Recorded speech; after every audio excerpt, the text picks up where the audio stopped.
morning, everyone. This is Jennifer Lister, and I'm the Vice President of Risk Management for Bellator.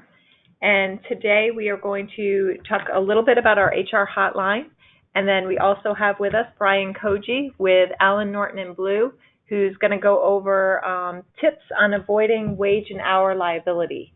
But before we start, I'd like to make sure everyone is aware that the Florida Insurance Trust, we are now have changed our HR hotline from Invictus to Brian with Allen Norton & Blue.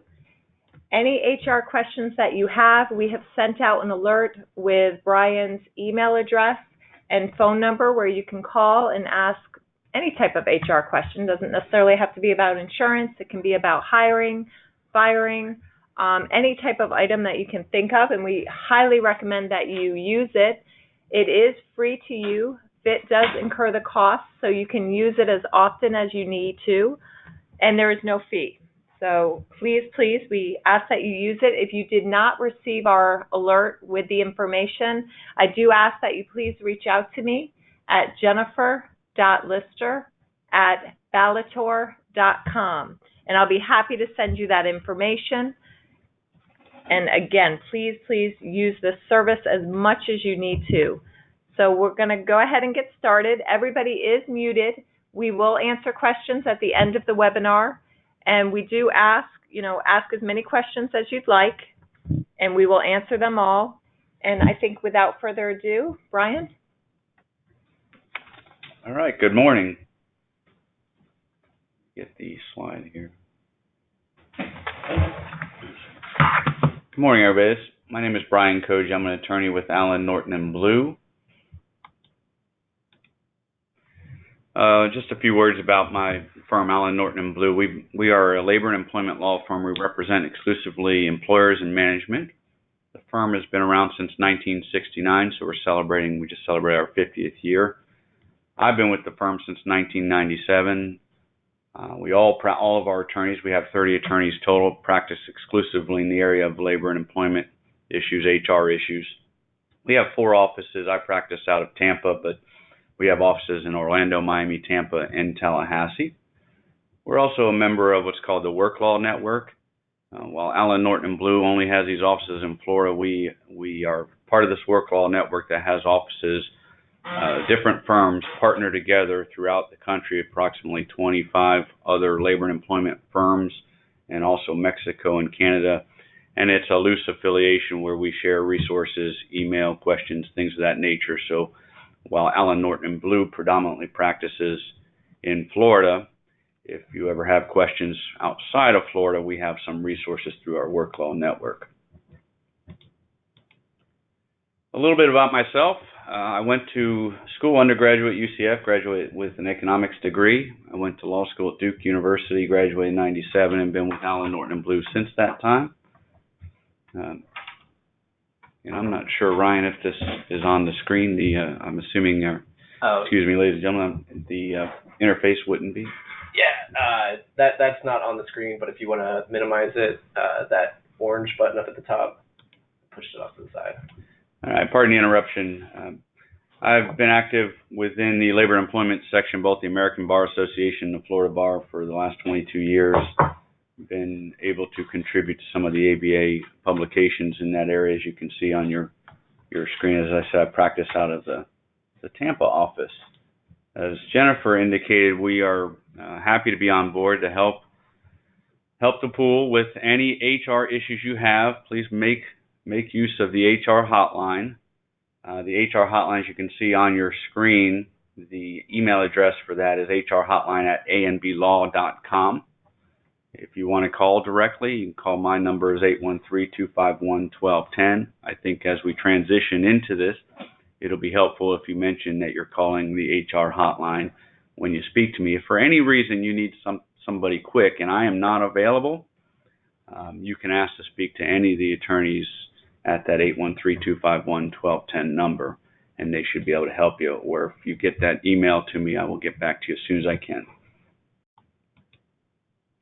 So today what we want to do in our webinar is go through some basic wage and hour tips, things that will help you avoid liability. wage and hour is one of these areas where we have seen just a skyrocketing of litigation over the last 10 to 15 years.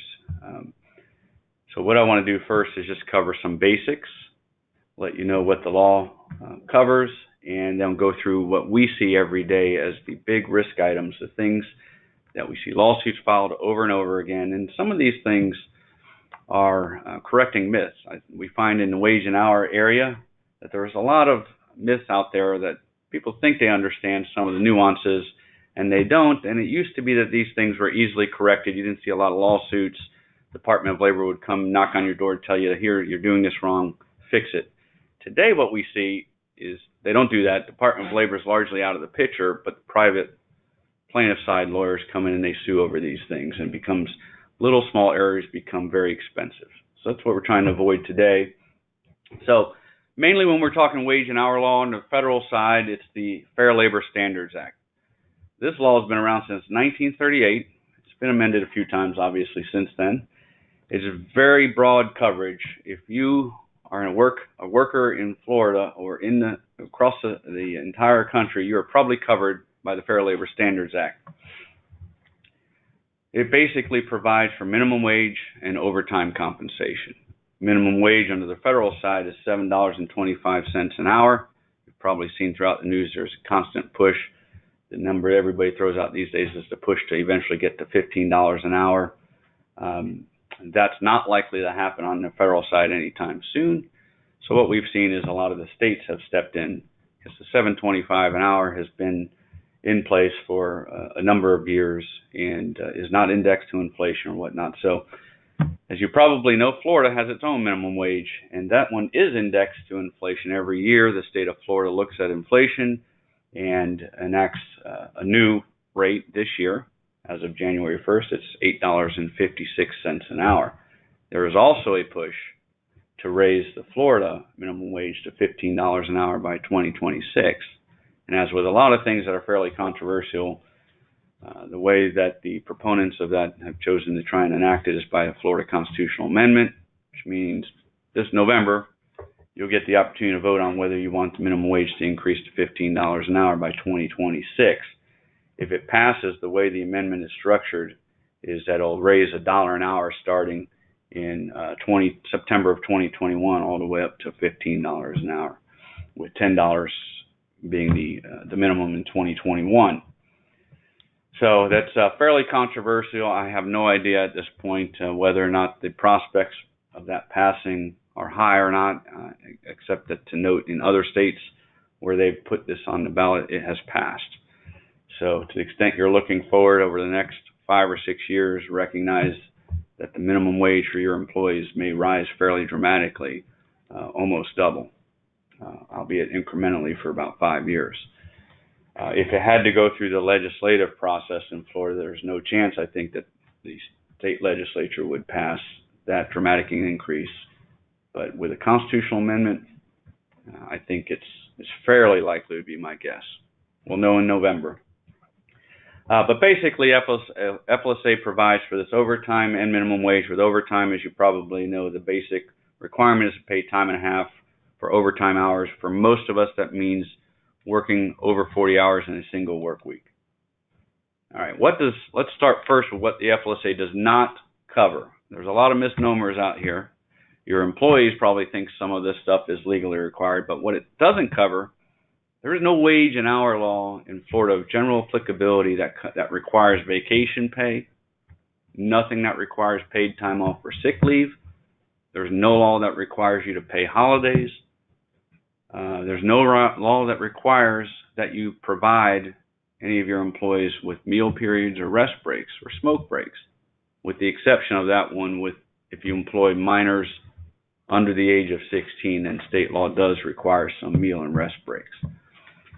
Obviously, most employers these days provide these benefits, but they're solely voluntary benefits. The federal and state law does not require it. The main key for us in trying to avoid liability with these areas is that once you choose to provide it, as most of us do, you have to make sure you're doing it right. You have to make sure you're calculating the overtime and minimum wage right.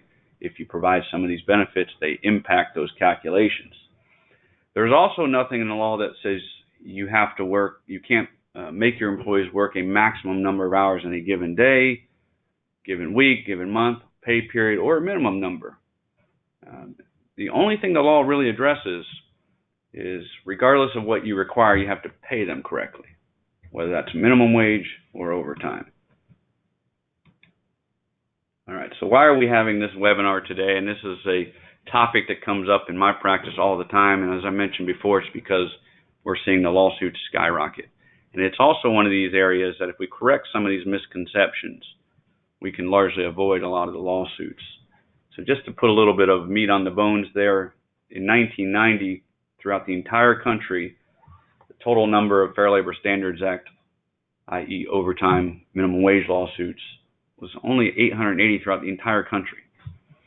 And what we saw is right at the end of the tail end of the 90s, that started to increase. In 1997, as you can see, 1,597 nationwide cases filed. All the way to last year, 2019, you have over 7,200 filed. That was actually down just a little bit from the high point was in 2015 and 16, but not much lower in 2019. So what happened in the late 90s? As I mentioned, this law has been around since 1938. I can tell you when I started practicing, it was 1997. And I thought I knew the basics of wage and hour law, who was entitled to overtime, what that meant. But invariably, when we would conduct audits, I wouldn't hesitate to say I could probably walk into any employer, look at your books, and find something you're doing wrong.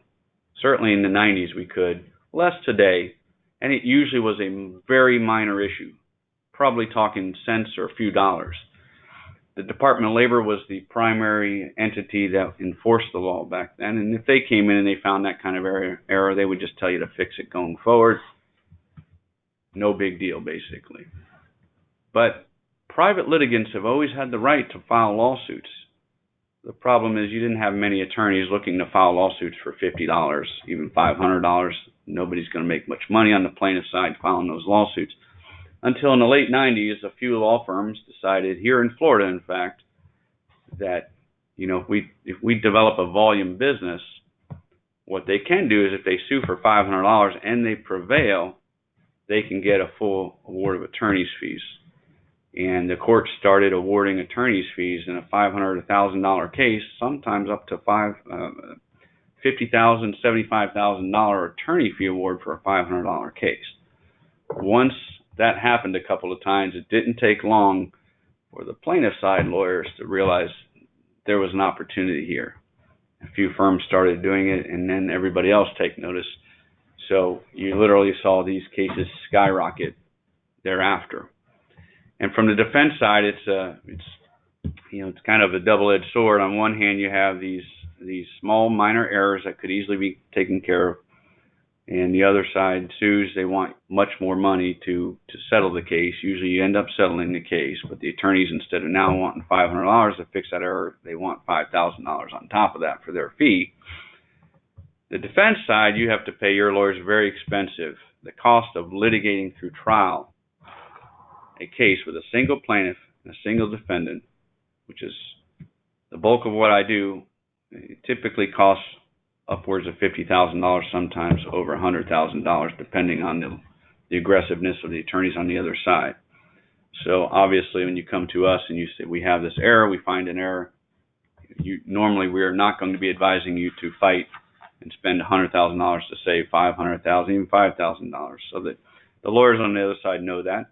And they usually settle these cases, but you end up having to pay a premium once you get the lawsuit to settle the cases, whereas if you do address it now, we can usually avoid and minimize the risk.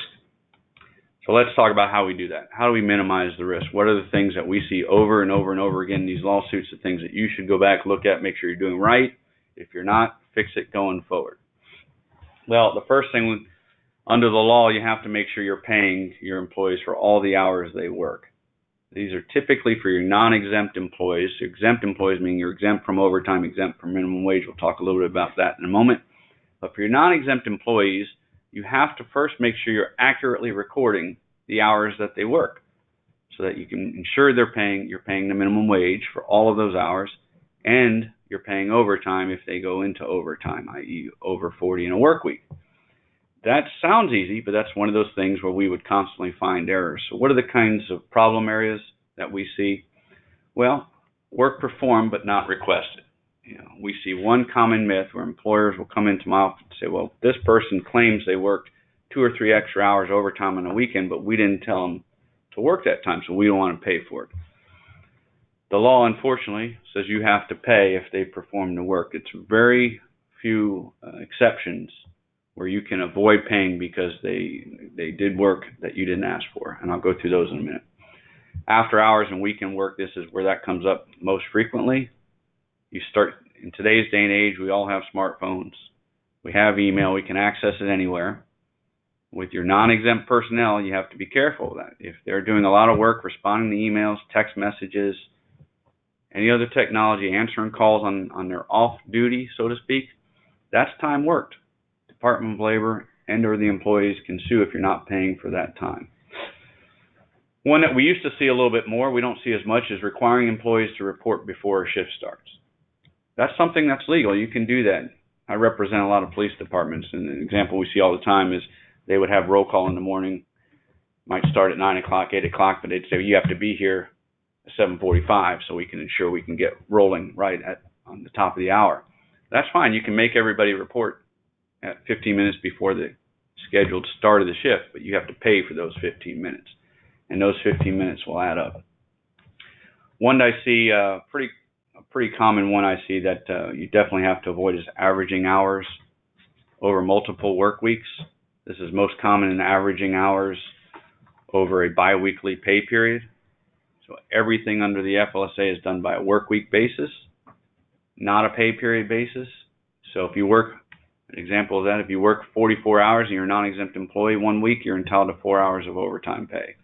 You work 36 hours the next week during that pay period, you can't average it out and just pay for 80 hours. You have to pay 36 hours straight time for the second week, but 4 hours overtime the first week. So you have to be careful of that. A lot of employers do that. Can't average over any other monthly, yearly, if you're non-exempt. It's all judged by the work week. Now, what you can do, and this is where you sometimes have some confusion, is you can manipulate an employee's schedule within a single work week. So if your pay period work week runs from Sunday all the way through the following Saturday, or Monday through Sunday, whatever, and they work extra hours at the beginning of that work week. So if you have a Monday 9 to 5 employee, Monday through Friday, and they had to stay 3 hours late on Monday, you can tell them this Friday, leave early 3 hours. That's perfectly fine. You don't incur any overtime liability because in that single work week, they never go over 40 hours. You cannot do that where you say, if you work 3 hours over this Monday, take 3 hours off next Monday. If it rolls over into another work week, you have to pay the overtime. So we see that as a common mistake. Now, rest and meal periods, training time, travel time, waiting time, all issues. We're going to talk about each of those here in a moment because we see these come in all the time. So let's start with take a closer look at rest and meal periods. As I mentioned earlier, you don't have to provide rest periods. You don't have to provide meal periods. But if you choose to, you got to make sure you're counting it right and you're paying it right. So what does that mean? Under the FLSA, for rest periods are generally short, 15, 20 minute smoke break kind of thing, coffee break. Most employers allow that, whether formally or informally, and that's fine. The key here is if you allow these short rest periods, you have to pay for it. You can't make employees clock out or not pay for it. You can't, at the end of the week, say we're going to take off an hour and a half because you had 15 minutes each day. You can't make them clock out. You have to pay for it, count it as hours worked. So it's essentially just allowing them to have the coffee break on the clock. Most employers do that. Occasionally we see some that will try and make people clock out. It's not legal. Meal periods, however, there's a contrast. So a meal period, what's a meal period? It's just a longer break. If it's 30 minutes or longer, you can require an employee to clock out. And this is all for non-exempt people. They get 30 minutes of uninterrupted time. They don't have to eat a meal break. The meal is just what we refer to as, the regulations call it a meal period. But whether you eat or not is up to you. You can go smoke for 30 minutes if you want. You can go rest, take a nap, And you as the employer, it's your option whether you want to pay for that time and keep them on the clock or require them to clock out. If you require them to clock out, the other thing we see is you have to ensure they get at least 30 minutes uninterrupted time. I've had numerous lawsuits over the last 20 years where the main allegation was somebody said, well, I had to clock out for lunch, but I had to do work during lunch. And those usually become expensive cases. What does that look like to us? What is the allegation? It's always the same thing. I'm eating lunch at my desk, and I'm answering emails, or I'm getting a phone call, or the boss is coming saying, hey, can you do this, that kind of thing. Under the FLSA, there is a doctrine, a de minimis doctrine. If it's 30 seconds on an isolated basis, I'm not all that worried about that. But if it's every day someone eating at their desk and they're answering the phone for a few minutes or answering emails, you got to pay for it. If you know that's happening, my advice is one of two things. Don't let them do it. Don't let them eat at the desk. Don't let your receptionist eat while she's sitting in front of the phone, or he or she is doing that. It's the only way to keep them from working. Or two, pay for the mealtime. Don't make them clock out, just pay for it. Give them paid meal breaks. And that obviously carries a price tag with it. So a lot of places don't do that, but if you're going to have employees that are going to work or they just won't stop working while they're supposed to be on an unpaid meal break, then that's the only other thing you can do. Make no mistake, the law requires you as the employer, if you see this happening, you see employees working, answering the phone, answering emails during their unpaid lunch, you have to stop them. And you can't just say, well, you weren't supposed to do that, we're therefore not paying for it. The law is on the employer. How do you stop them? Well, the Department of Labor would tell you, and the courts support this, that you can't stop them by docking their pay. You can't just say, well, if you chose to do it, I'm not going to pay you for that time. You have to use direction, supervision, and if necessary, disciplinary action. The Department of Labor would go so far as to say, if you keep telling someone they can't do it and they keep doing it, you should fire the person. Not many of us are going to do that, because who are these people? Usually these are the best employees you have, right? So that's why I say if you can't keep employees from doing these sort of things, then maybe the best alternative might be to pay for it. But you've got to do the cost-benefit analysis. The big key for us is 30 minutes uninterrupted meal period if you're not going to pay.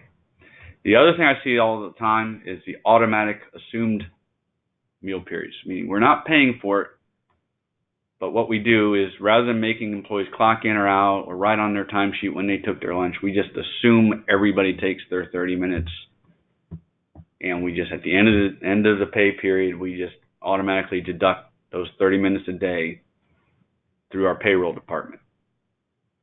That's a bad idea. Numerous lawsuits.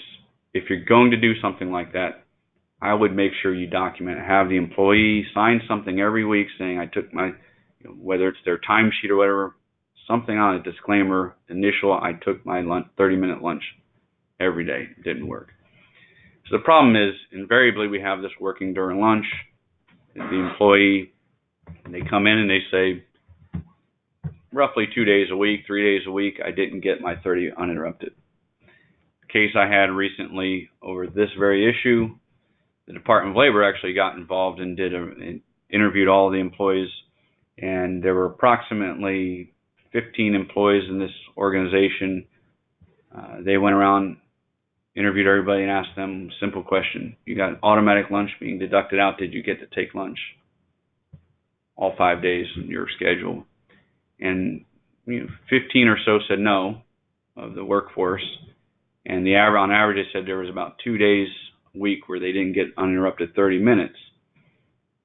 The employer disputed that, of course. But the key here is it's the obligations on the employer to keep accurate records. The best record you have is an automatic deduction in the payroll department. The Department of Labor and the courts aren't going to give that any credence. So for those 15 or so employees, the price tag for this just 30 minutes a day, twice a week, ended up being over $87,000. And that doesn't include attorney's fees and things on that on top. The other key I'll say here, I should have probably mentioned at the outset, if you get dinged for a wage and hour violation of the FLSA, employee is entitled to double damages. So the $500 violation is $1,000, that kind of thing. the meal period for this simple 30-minute thing can be very expensive in the end. This is not one that I would characterize as a low cost, because if you're doing it on an automatic basis, it tends to involve multiple employees, and it can exponentially increase your damages, frankly. So I don't like it. I wouldn't do it. I wouldn't have the automatic lunch. If you do it, make them sign something every pay period where they attest, yes, we took lunch. This way you have some record when they later, or some of them may later come back and say, no, I didn't get my lunch period. Small change if you're doing that to insulate you from the risk. Training time. Training I think is not one we see too often anymore, but what you need to know is if you're requiring mandatory training, whether during normal working hours or after hours, weekend, if you require it, you have to pay for it. Now, we sometimes get issues where what does it mean to require something where it's encouraged but it's not mandatory. Just be careful with those. If by encouraging it, it somehow impacts your job, then you should pay for it. Well, how could it impact your job? Well, if you're doing annual evaluations, let's say, and you're rating somebody higher because, well, this person on their own time went and did a lot of educational, improved themselves. If it's showing up in the evaluations for one person, not the other, those kinds of things, I think the Department of Labor and the courts are going to say, well, that's enough of an incentive that you're essentially making it mandatory. Some things you don't have to pay for. It's not job related. It's completely voluntary. Somebody wants to go to a college class on their own time or whatnot, even if it's somewhat job related, but it's just to better themselves for promotions and things, and you're not requiring it, then generally you don't have to pay for it. This is an area you don't see too often. Travel time is one that comes up that we don't see very often, but it has some really strange rules. So I like to cover it. First of all, ordinary home to work travel is not compensable. I mean, you don't have to count that. If you have a commute, whether it's 5 minutes, 50 minutes, 2 hours, you don't have to pay your employees for the commute to and from work at the end of the day. That's home to work, work back to home. You do have to pay for work that's, the Department of Labor calls it all in a day's work. And that's once you report anywhere that you require them to report, and then you send them elsewhere throughout the day, whether it's job sites or go pick this up at another facility, any of that kind of travel is compensable. The only exception to that is if they have a bona fide meal and they're going to travel for their 30 minutes or more of uninterrupted time, you have to pay for that. So all in a day's work, you have to pay. Some unique situations where the rules get a little bit weird is out-of-town type travel. The unique situation, you're sending someone to a conference, and if it's an overnight conference and they have to travel, whether they're flying, on a train, bus, driving, what the Department of Labor regulations, they have this kind of compromise. What they say is if it cuts across your normal work schedule, so if you're a Monday through Friday 9 to 5 person and you're traveling during the hours of 9 to 5 for an overnight type conference, you have to pay for the time from 9 to 5. Now you can tell your employees, we want you to travel from 7 to 9 in the morning, and then it's all on them. Now the caveat to that and the compromise is that you have to pay during that 9 to 5 time frame, even if it's on what would normally be their off day, like a Saturday and Sunday. And I'm using Monday through Friday, 9 to 5 as just an example. You have to look at what the employee's normal work day would be. If they fluctuate, then what the Department of Labor does is they look back over the prior 12 months and they try and find out what the average work day would be. So that's for overnight assignments. It's a little bit weird. Doesn't happen too often. What does happen, you just got to keep this in mind. These are one of the things when we find an error, it's the $50, $100 error. We would never have seen a lawsuit over that 20 years ago. Now you might. Out-of-town travel, how about for one-day assignments? Well, for one-day assignments, not overnight, you have to pay for all travel, no matter when it happens, with the exception of you can deduct out a normal commuting time. So let's say you normally work Monday through Friday, 9 to 5. We're going to send someone from Orlando to Tampa for one day and return that same day. But their travel, they have to get up at 6 in the morning to drive, and they're coming back 8 o'clock at night. Well, you have to pay for that entire 6 to 8, except you can subtract out what would have been their normal commute time. So at that point, if they had a 30-minute normal commute each way, you can subtract out 1 hour. Most employers don't worry about the commute. At that point, they just pay from 6 in the morning to 8 or whenever it may be. For one day, you pay for it all.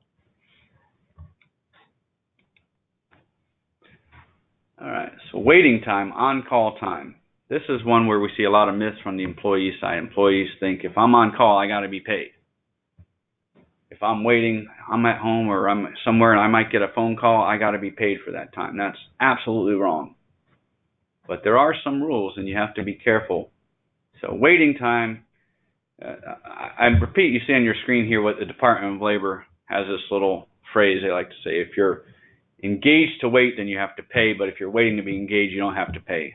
I don't know about you guys, but I can't make much sense out of that. So the Department of Labor loves that phrase, but what does it really mean? It means if you're engaged to wait, meaning you're paying during your day, you have downtime, but the employer makes you be there. So that the example that comes up a lot is with like firefighters.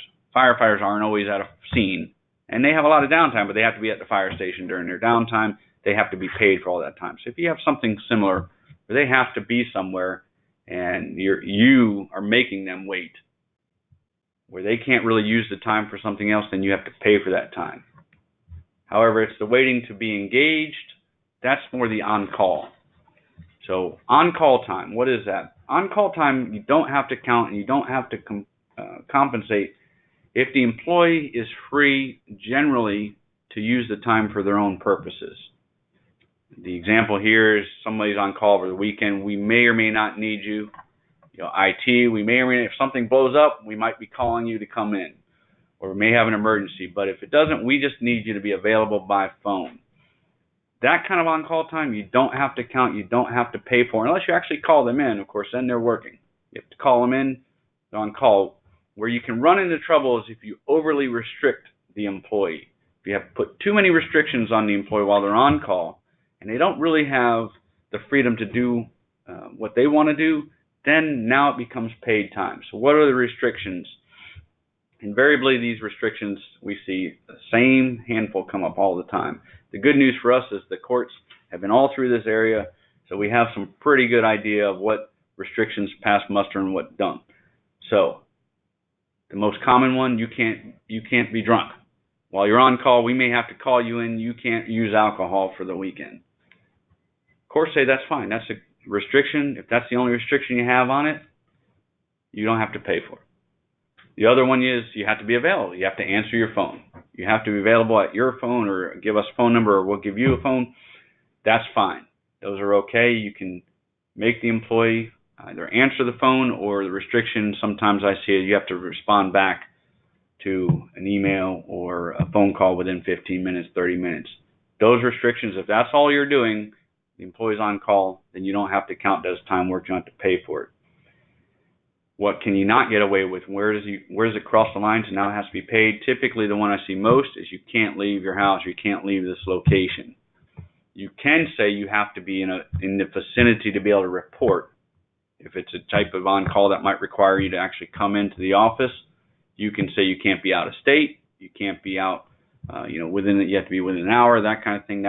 That's fine, but you can't say you have to sit home next to your phone, or you have to be able to report within 5 minutes, or you have to wait at our facility for the call. All of that is overly restrictive, and the court, for all that time, the courts would say you have to pay for it.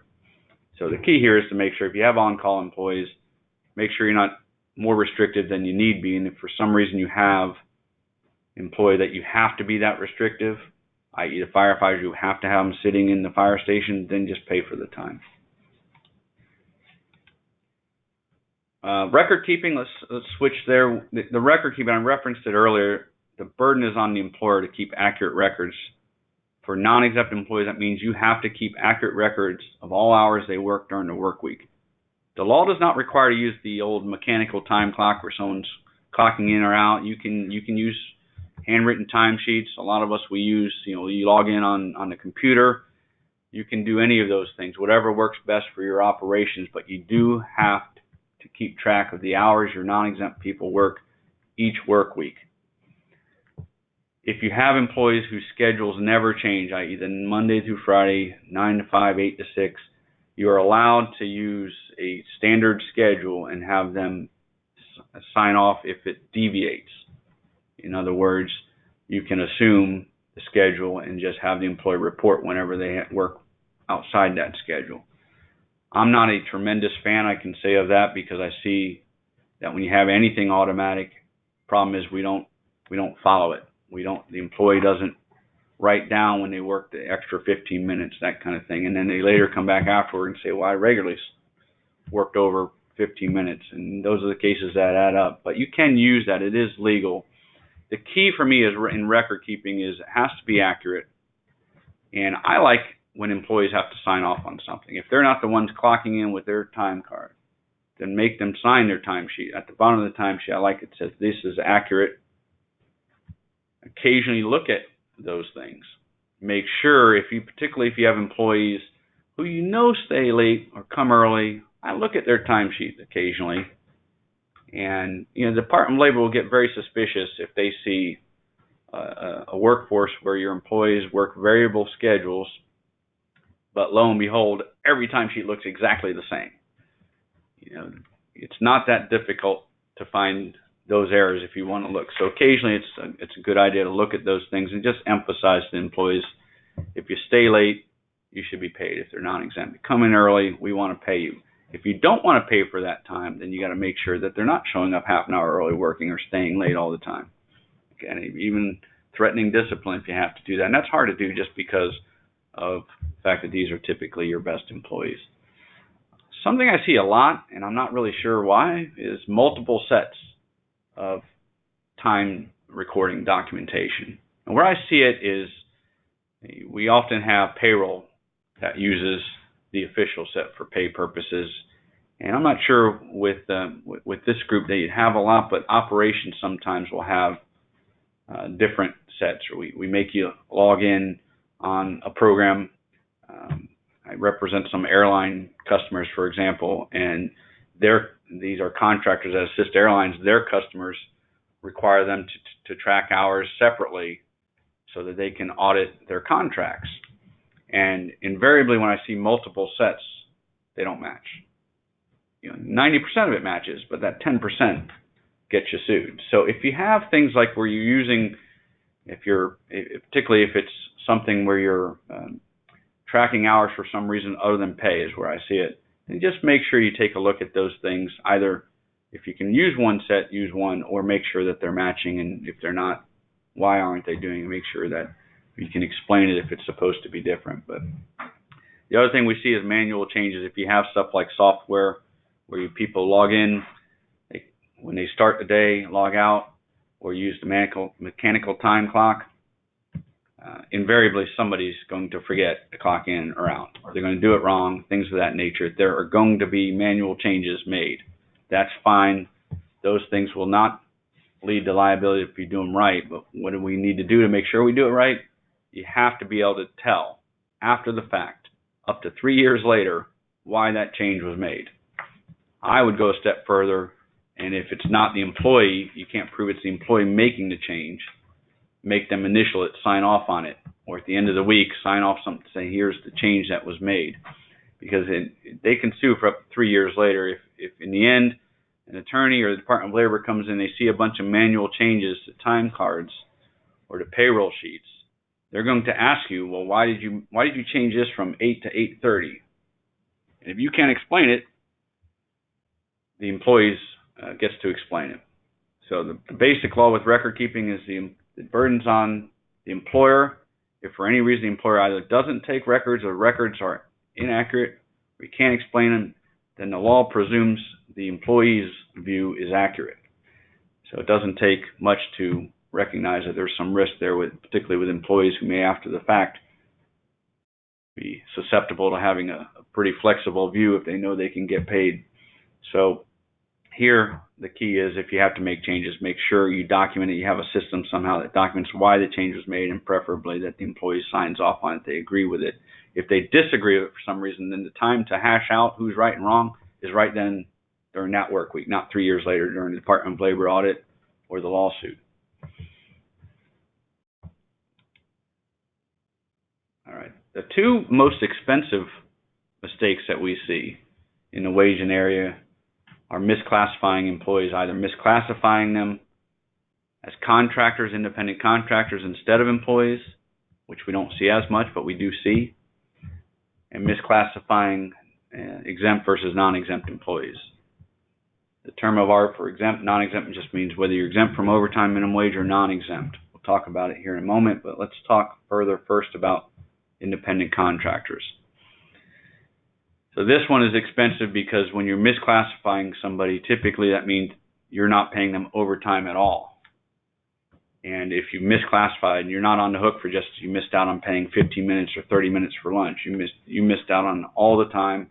The other thing that usually carries with it is the fact that you're not tracking the hours. You're not making your independent contractors clock in and out. And as I said before, if you don't do it, that means the employee, whatever, the question is going to get asked them by the Department of Labor or the court is, well, how many hours did you typically work then for this employer each week? And their answer is going to control. And I've yet to have a case where the employee and the employer agreed on what the average number of hours were. So usually the employer disputes that. But again, the employee controls if you don't have the timesheets. So independent contractors, you can't emphasize this anymore. You cannot take somebody who's an employee within the common meaning of that term and do away with your overtime liability by just changing them to an independent contractor. It cannot be done. Not only does that carry overtime, but there's obviously tax implications to that, other implications. A true independent contractor, you don't have to pay the overtime. You don't have to withhold taxes. They can't sue you for certain things like discrimination and whatnot. However, they have to be a true independent contractor. And it's not just about the label you give them. It's not even about the contract. You can have a contract with an employee where they agree, I am an independent contractor. I'm telling you, the Department of Labor and the courts will completely disregard that because the law is such that they cannot agree to be an independent contractor if they're truly an employee. So what does that mean? That means we have to know what is and what is not an employee under the law.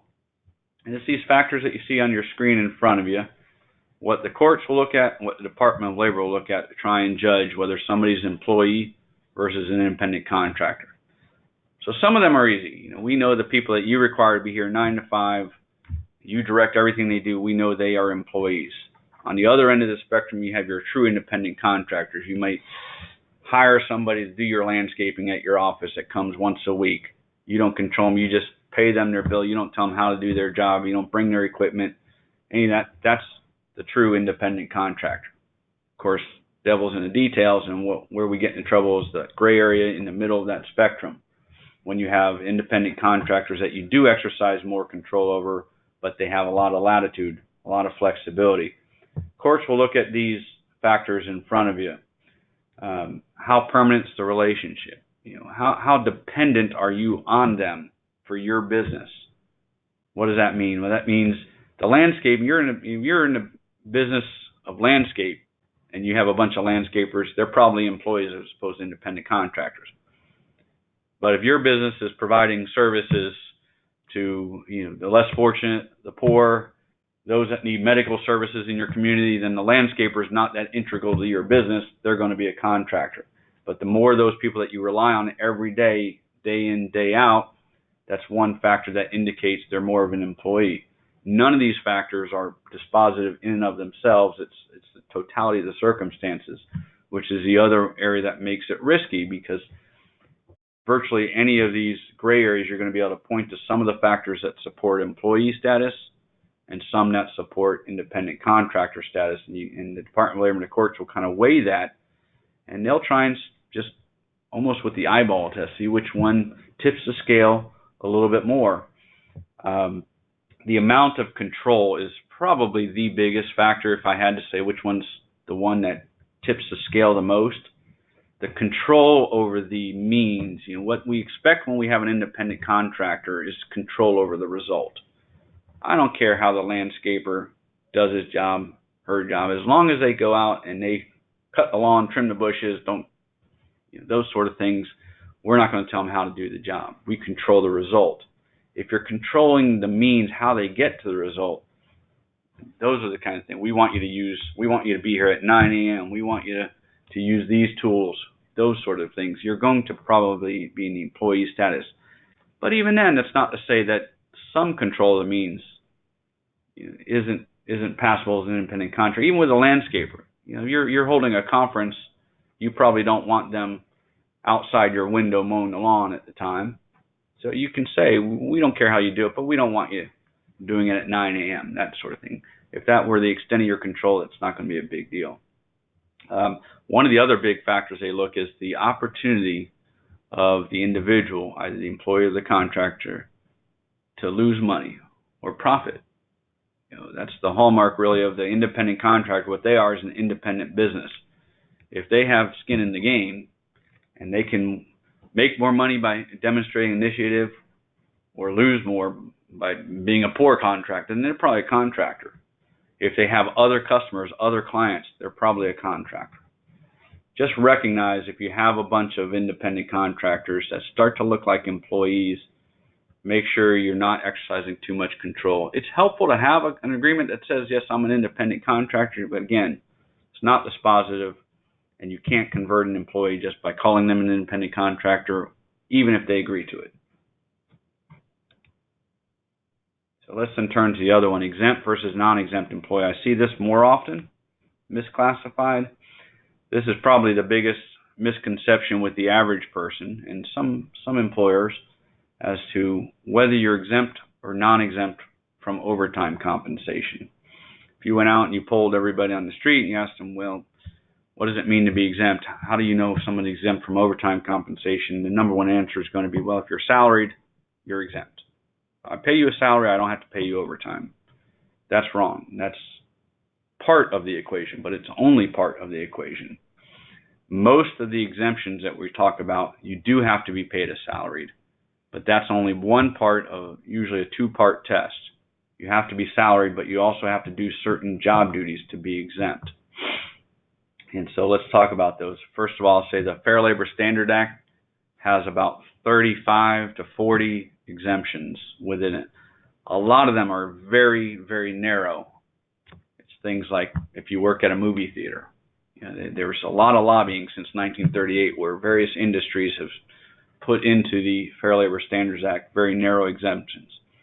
For most of us, we're going to fall within the ones you'll deal with are within the broad category, what I call the white collar exemptions, and that's 3 or 4 exemptions. The most common are what we call the executive exemption, executive employee managers, professional employees, which usually require advanced degrees, college degrees. Those are doctors, lawyers, accountants, those sort of things.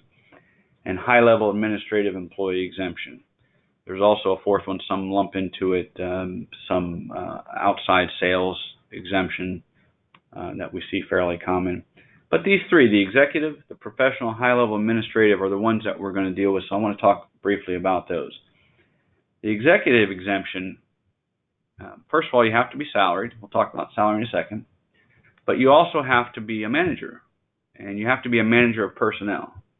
So under the Department of Labor regulations, you have to manage at least 2 full-time employees or their equivalent. It could be 4 part-time employees, for example.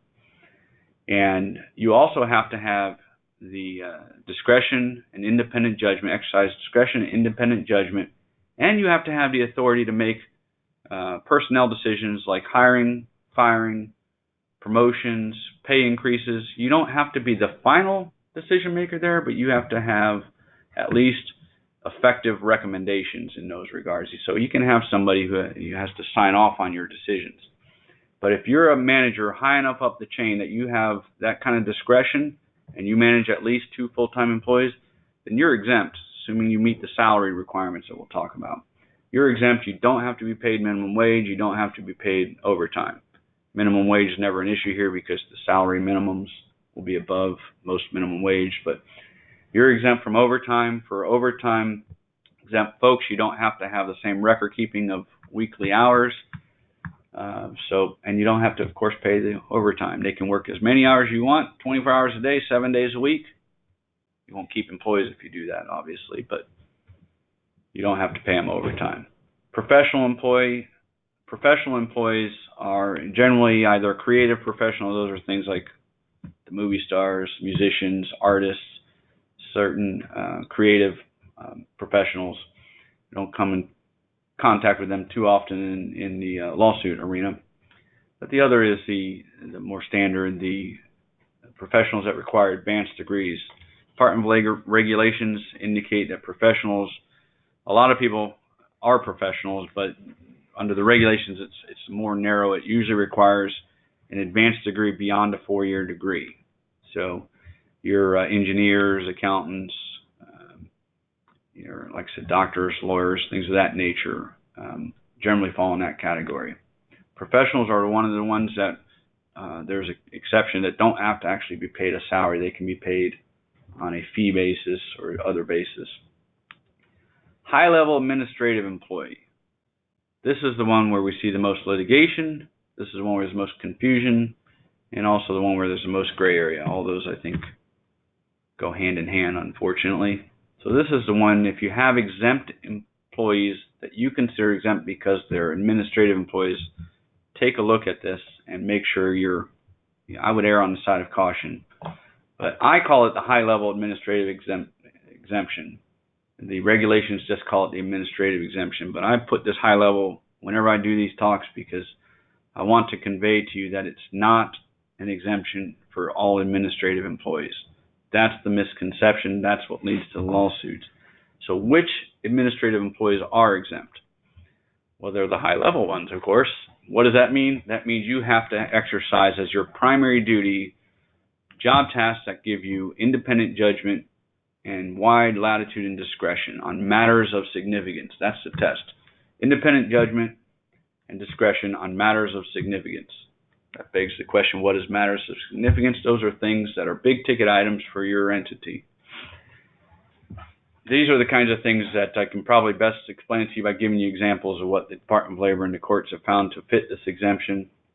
They're your department heads, they're your HR directors, your procurement directors, things of that nature, most of whom probably in a bigger entity fit the executive and managerial exemption already, but if it's a smaller one, you may not supervise 2 full-time employees, but you're exercising discretion over policy making, big decisions.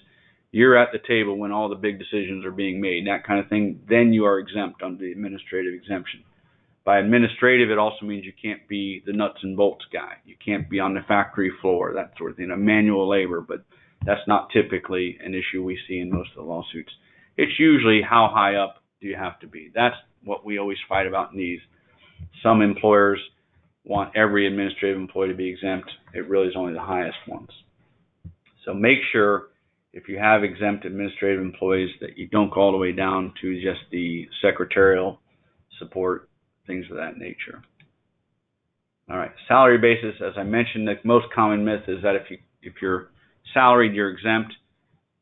That's not accurate. You do have to be salaried for most of these, but you also have to cover those job duties, either the executive, the administrative, high-level administrative, or professional job duties. But let's assume you do those job duties.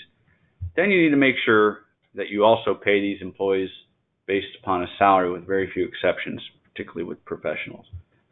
Salary basis means, number one, you have to pay them a minimum salary, which just went up January 1st. So if you didn't know that, make sure you go back, check your payroll right now, because you want to make sure you've got these new salary minimums. For those of you who are aware of these things, a few years back, there was a proposal and actually a regulation that passed to dramatically raise the minimum salary to $47,000 and change, and the courts blocked that. And once the Department of Labor changed administration, when President Trump took office, changed the Secretary of Labor, they scrapped those regulations and they enacted a new one. Those just went into effect. The new minimum salary now is $684 per week. So employees who are exempt under one of these white-collar exemptions, they have to be paid a minimum salary of $684 per week. That equates to a little over $35,500 annually. Previously, that minimum salary was $455 a week, hadn't been raised in forever, which was why the push to raise the minimum. So make sure you're at least paying $684 per week if you have exempt personnel. If they meet the job duties test and they're not paid that minimum, then they have to be non-exempt. Now, one of the things they passed with this latest round of regulations is before, they didn't allow you to credit commissions or other bonuses toward that minimum, but now you're allowed to credit up to 10%. So if you have bonuses and things of that nature, if they're non-discretionary, and usually these are production-type bonuses, employees hit this mark, they know they're going to get them, I'm not sure we have much of that with this pool, but if you have those sort of things, you can now include that into the 684 minimum, even if it's paid after the fact. If it ends up at the end of the year that your bonus, they don't hit the bonuses, then you're allowed to make it up to where they earn the 684 per week at the end of the year. Same thing with commissions. Before, they didn't allow that, so you can do it up to 10% now. The other big key in the fertile area of litigation for salary issues is the deductions. Department of Labor has very strict regulations when it comes to deduction. In their mind, if you're paid a salary, you have to be guaranteed this minimum salary. The corollary to that means you can't be deducting from salaries left and right for any old reason. So they spell out the reasons that you're allowed to make deductions from salary, and they're few and far between. So you start with the general proposition. The default rule is the exempt employee must be paid $684 per week. When can you deduct from that? If they're absent for their own personal reasons for a day or more, you can prorate the salary. You have to have whole day increments. Only governmental employers can do on partial day increments. So what that means, if somebody leaves early for a day, you can't prorate the salary. But if they take the whole day off, you can give them take a 1/5 deduction from the salary if they normally work 5 days and they took a day off. If they took 2 days off, you can prorate 2/5 if they normally work 5 days. If they took a day and a half off, you can only do 1 day. Can't use partial days. It has to be whole day increments. Same thing goes for sickness. You take sick leave. If you have a paid sick leave policy, you can prorate and deduct from the salary for sickness. Now, normally you wouldn't have to, because if they have paid sick leave, they're still going to get their full salary at the end. They're just going to burn through a day of their sick leave. So what this really is saying is, if you have one of those policies and they burn all of their sick leave, but they are still sick, you can give them unpaid leave and prorate the salary. Or if you have one of these, that I think most of us do, you may not be entitled to sick leave on day one of your employment. You may have to wait 90 days, 6 months. You can still prorate if they take off in whole day increments for sickness before they are eligible for sick leave. If you don't provide paid sick leave, you can't use partial day deductions. Penalties due to infractions of major safety rules. I would never rely on this. Call us if you want to rely on this. The example the Department of Labor gives is if you're smoking in a explosive bomb making plant. That's what they mean by major safety rule. However, they did add years ago another one where you can do unpaid suspensions in whole day increments for violations of written workplace conduct rules. The example of that is you have a sexual harassment policy, somebody violates that, you want to give them an unpaid suspension, you can do it. You have to do it in whole day increments. Again, you can spend 1 day, 2 days, 3 days, not 1.5 days, not 2 hours. The caveat here is it has to be a written workplace conduct rule. So if you don't have a written rule on it, you can't take that deduction. Some other exceptions, you can prorate during the initial and final week. So if they don't work a full final week, then you can prorate. Employees sometimes think, I worked 1 minute, I get paid a whole. Well, that's generally true, except in your first and last week. Same thing for FMLA. If somebody takes family and medical leave and it's unpaid, you can prorate. If they have intermittent leave where they're taking partial week absences for FMLA reasons, you can prorate the salary. One of the things this all means is if you do have truly exempt employees and you don't fit into any of these deductions, if they work at all during the work week, they get the full salary.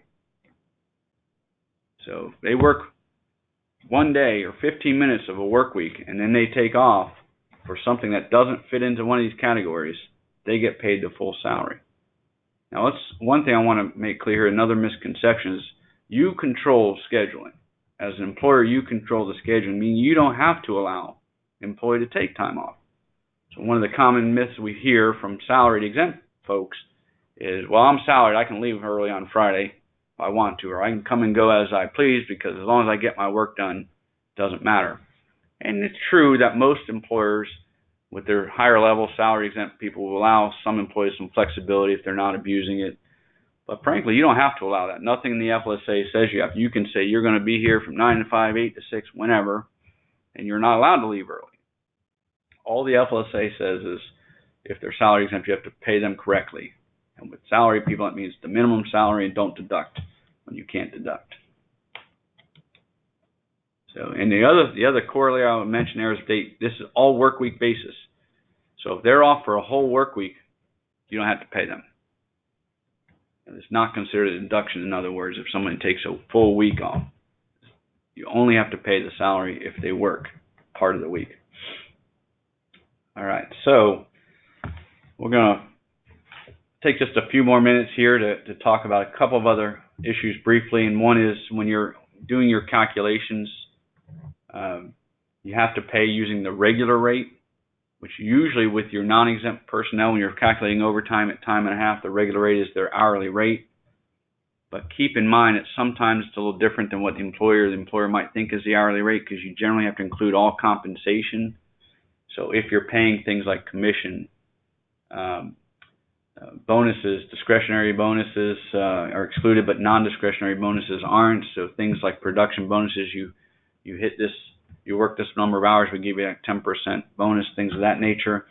All of those have to be factored into your overtime rate. It's better to think about it, in my mind, of things that compensation doesn't have to be factored in. And those are what's listed on your screen. It's a truly discretionary bonus. I mean, you've just paid out of the goodness of your heart. Whether you pay it's discretionary and the amount you pay is discretionary, then you can exclude that. Reimbursement for job-related expenses, if you're just reimbursing for some mileage, things of that nature, doesn't have to be included. A true gift, a bona fide gift, doesn't have to be included in your regular rate, but be careful with that because everybody says things are gifts, and the Department of Labor is very suspicious of any employer providing gifts. That's usually like the watch when you're retiring. That's what they'll consider a gift. Payments for time not worked. So if you're taking off vacation, holiday, whatnot, they get that kind of pay. It doesn't have to be included.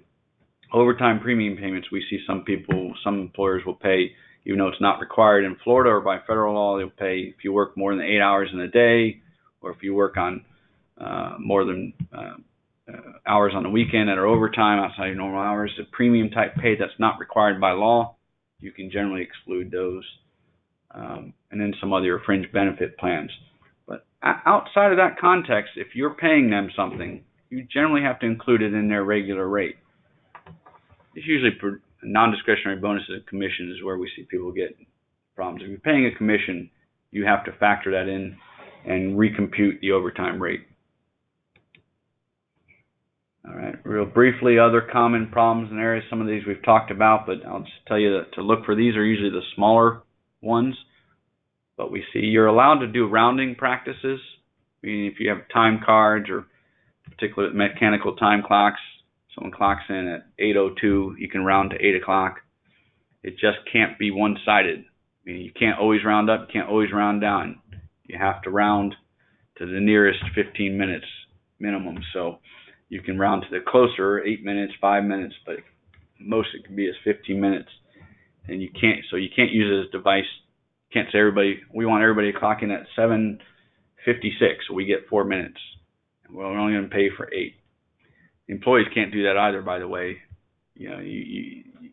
All the FLSA says is how you pay things, but employees can't come in and say, well, I wasn't late because I clocked in at 8:07. So you got to round that to 8 o'clock.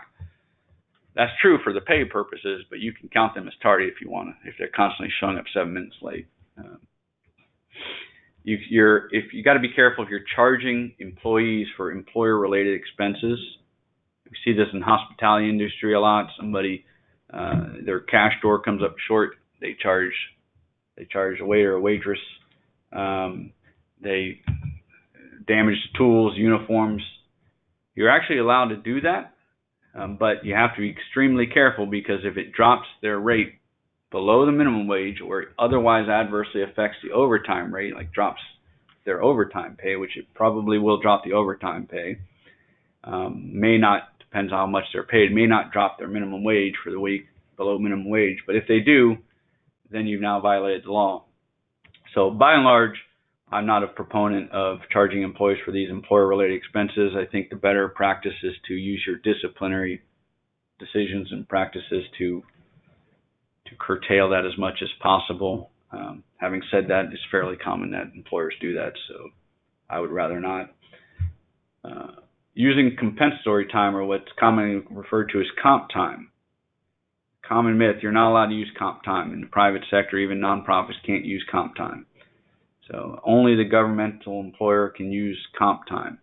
And let me make sure I explain that a little bit, because comp time, again, is paying, instead of paying overtime, you're giving time off in the future. So it's paid time off in lieu of paying overtime. State governments, local governments, they're all allowed to do that. You guys are not allowed to do that. You can, however, manipulate scheduling within a single work week. So again, you can tell an employee who works extra on Monday that you can take off Friday.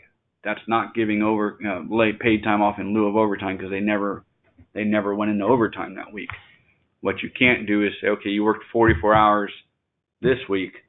Instead of paying you 4 hours of overtime, we're going to give you paid time off next week, the week after, the month after. So a lot of places do that. You can't do that. So that's one of the common ones I would look for. Employees who work more than one job for the same employer, be careful with that. If that fits, that's a fairly unique one. But if you have somebody that's doing 2 different jobs, or occasionally you have someone who's working 40 hours and they say, well, I'll come in and clean the office for you on Saturday or Sunday, or I'll do this extra. By and large, you have to combine the hours worked in all jobs. Most cases, there are a few exceptions to that, but they're very few. So by and large, you have to combine. So if they work 40 hours doing one function and then 5 hours doing another function, you've just incurred 5 hours of overtime.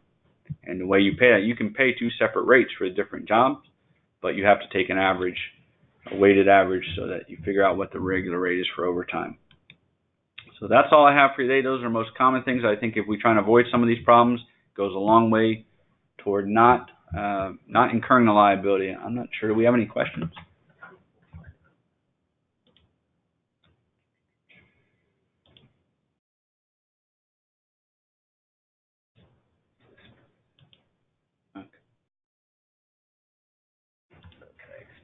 Are there any, the first I see is, are there any positions, the question we have is, are there any positions in which 30-minute meal breaks are required, i.e. administrative?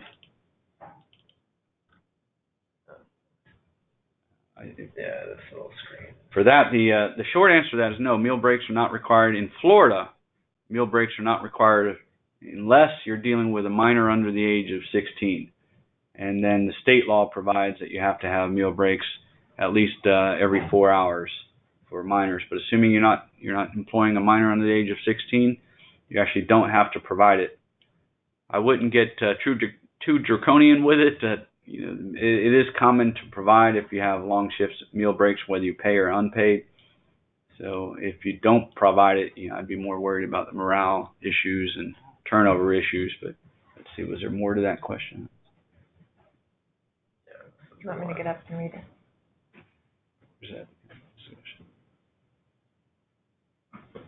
You got the rest of that question, or is it at the company's discretion if they want to allow for 30-minute unpaid lunch breaks versus working as you eat your lunch?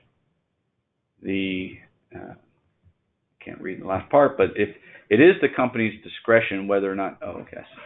Yeah, I'll read it. Are there any positions in which 30-minute meal breaks are required, i.e. administrative, or is it at the company's discretion if they want to allow for a 30-minute unpaid lunch break versus working as you ate at your lunch? The difference is an 8 versus 8.5 hour day. And then the follow-up to that is if an employee requests to come in late but wants to work through their normally scheduled lunch break on the day, is that permitted? Yeah, and that's a good question. So it is the company's discretion whether you want to provide, paid meal breaks or unpaid meal breaks, with the caveat being if you're going to provide the unpaid meal breaks, that's where you got to ensure that they have 30 minutes uninterrupted off where they can use for their own time, whether it's a meal or anything else. If they're eating at their desk or doing any work, then you have to pay for that time. So give an example too, if you have somebody that you make them clock out, you're not paying for their lunch period, they got 30 minutes, and something happens, they get a phone call and it has to be answered. It takes them 3 minutes. The Department of Labor says you have to now pay for that entire 30 minutes. So that person should report then. They should not report that as time off. They should report, on this day I had to work through my lunch, therefore I should get paid for that. You should make a adjustment to the pay that week. If you allow them, if you pay for it, and you want to make them work longer, 8.5 hours, but you're going to pay for the mealtime, you can do that. You can do any of that. All that's up at your discretion. The only issue is making sure whichever route you choose, you pay for it, unless you give them uninterrupted 30 minutes time off. If they want to come in, if they want to leave early and work through their lunch, so they're not taking the time off, that's fine as well. That the law doesn't care about that. That's up to you. It's not the employee who gets to make that call, unless you want to give them that power. But you can decide, do you want employees to be able to skip a lunch and leave early? That's more management, less legal. So long as then they're paid for that full time they were working. They were there for 8 hours. You paid them 8 hours. The law is satisfied. Okay. Are you done with that one? I'll go to the next one. The next question is, hi, are you going to send each a copy of the PowerPoint? Yes, we will be sending everyone a copy of the PowerPoint, but we're also going to have this presentation on our Florida Insurance Trust website. You can go into the website at Florida Insurance Trust, and Florida is spelled out, .com, and go into your members portal, and you'll be able to have access to this presentation probably within the next 5 days. So you'll actually get to hear it again and go through it. But yes, we will be sending a copy of the presentation. And if you need assistance with that, again, you can reach out to myself at jennifer.lister@ballator.com, and I'll be happy to help you with the website. Another question we have here is, an employee signs agreement to repay tuition/course fees when they fail to work the established number of years. Is the employer within their right to deduct these fees from their last paycheck? Yeah, that's a good question too. These tuition reimbursement agreements are fairly common. They are legal, they're generally enforceable, and you can deduct from the last pay period for these sort of things, but you want to do it pursuant to the agreement. So from what if you were calling me up, I would want to see that agreement, preferably in writing, and I would frankly add language directly in that agreement that says we have the right to withhold from your final paycheck or any other compensation due to you to get reimbursement if you don't fulfill your end of the bargain, which is normally working for a set period of time beyond you're paying for it. So you can do it. Where it becomes a little more problematic is if you don't have the agreement, or if it doesn't say that in the agreement. The Department of Labor my usual recommendation is to not cut into the minimum wage. So I would say you can deduct, in the absence of agreement, all the way up until you're cutting into minimum wage. So you want to make sure at a minimum that whatever hours they worked at last week, they're getting that $8 and change an hour for those hours. And then over and above that, you can deduct from it. But the better practice is to have a written agreement and to put it right in the agreement. Department of Labor will defer to that, as will the courts. Okay, and I think that's the last question we have, I see. But if later on today you have any additional questions, feel free to reach out to me. Also, understand, again, this HR hotline, we have sent out an alert with Brian's information, the email address, and the phone number. So if you have any questions, feel free to call them. It's a free service for you. Again, we can answer any questions on hiring, firing, anything you can think of. So definitely use this tool. And Brian, thank you. That was very, very informative. My pleasure. I'm looking forward to working with everybody. Yeah, no, we're excited as well. So with that, we're going to end it. And again, thank you everyone for participating.